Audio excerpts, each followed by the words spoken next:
In the mid-'60s, the four biggest names in music were the Beatles, Beach Boys, Bob Dylan, and Lester Kannon.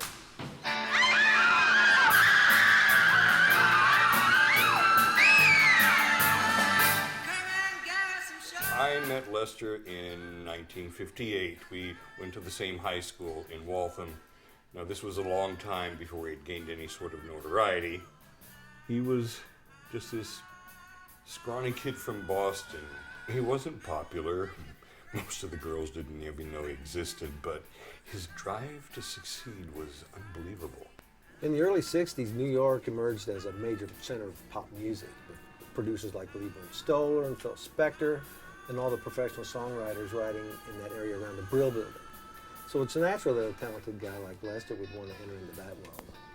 I had only been living in New York for a couple of months, living off coffee and donuts.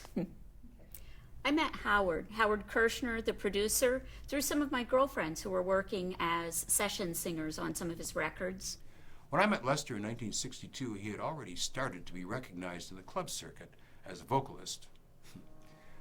I knew I wanted to sign him before I even saw him. When his first album, Love Lester, came out, no one could have predicted how successful it would be. But I knew it was big.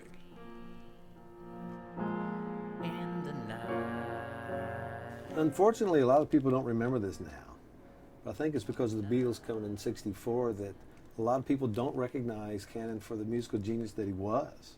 When I look into her eyes, I see your face instead. It was crazy. Lester and I couldn't even go outside. He'd just step outside the door and there'd be all these girls just waiting for him. He just stopped even leaving the house. I think he started to feel a lot of anxiety about being Lester Kannon. This is more of my Lester Kannon collection. I've been collecting Lester Kannon memorabilia for a really, really long time. So at this point, I've got lots of good stuff. I have one of the Lester Kannon wigs. I don't have the packaging for it. It's hard to find the wig with the package, but I'm pretty happy to have that. Oh, this is great.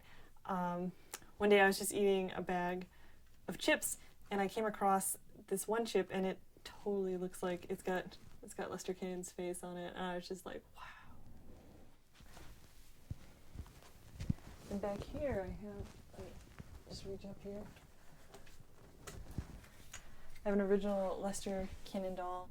And then I got this. This is 1935. That is his very last tour that he did in Las Vegas. Sure, I think after a while, success like that would start to get to anyone. It was pandemonium. You could buy Lester Kannon wigs at Woolworth's. And by 1965, he'd eclipsed just about everybody. But then, at the height of his powers, he released Flowers in the Pond, and that album just died on the charts. Lester was really excited about that record, but he was starting to experiment more and more. There's some amazing instrumentation on that album. I kept her wrapped in silk and gold. Flowers in the pond. But still, I don't know why it didn't sell. Sometimes people, they just don't want to hear anything new.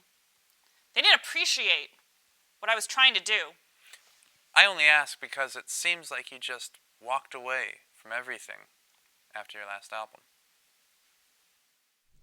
It was about that same time that our relationship began to disintegrate. He just didn't want to see anyone, and he became completely unbearable to live with. I couldn't take it anymore. The last time I heard from Les was about 5 years ago. He called me up and wanted to know if I was seeing anyone. I told him no. He wanted to meet up, but I wasn't interested. I just couldn't put myself through that again. I didn't hear from him anymore after that. And what if he called you today? I don't know. Well, after 1966, Lester had what people refer to as his lost weekend, which lasted well over 2 years. And he was producing almost nothing at the time. There were a few obscure duet tracks, but nothing to compare with what he had done previously.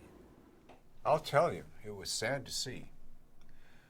When we were producing those tracks in 1966, we recorded a lot of material, but most of it was unusable. Les was just too far gone. I've known him a long time, and in those years, I had never seen anyone so down.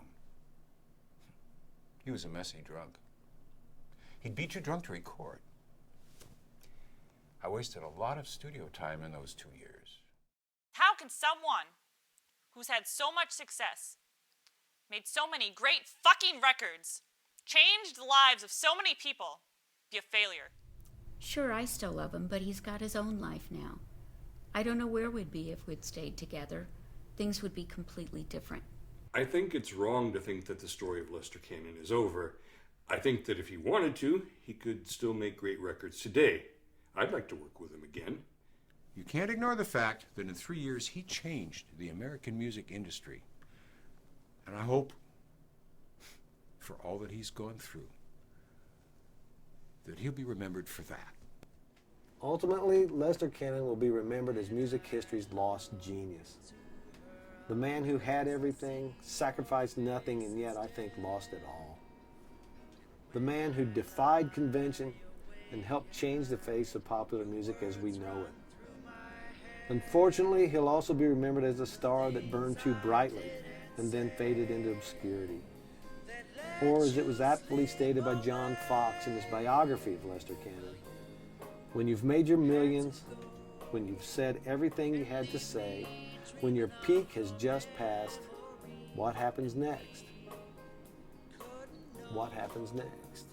That love isn't always what you planned it to be, and I couldn't see if we were meant to be.